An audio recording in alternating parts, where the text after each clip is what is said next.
dan meninggalnya Allah yarham Abi Hasan bin Ja'far As-Sadiq. Kalau bicara hari sebelum itu juga di mana pemerintahan ya sudah membuat itu gejolak, tanda-tanda alam tidak merestui dari acara kecurangan orang-orang yang zalim. Ini teguran semata, bukan waktunya bulannya, tetapi rahmat Allah, karunia Allah turun.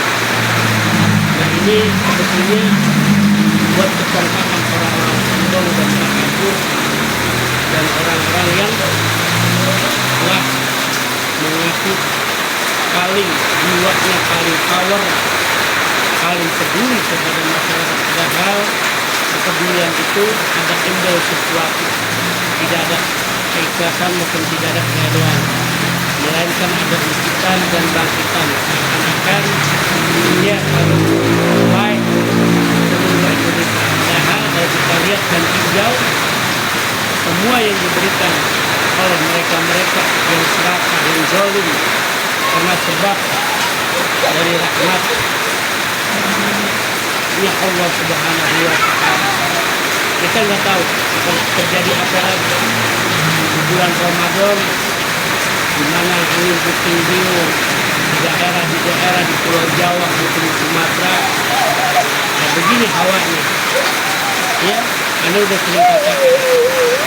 Ya, kekuatan alam tidak bisa ditangkap dengan dunia apapun tidak bisa, kecuali beda harus kita mawas diri dan banyak beristighfar dan salawat. Semua ini ya adalah ulah seorang pemimpin, ulah juga seorang yang mengerti agama, ulah seorang orang yang cendekiawan.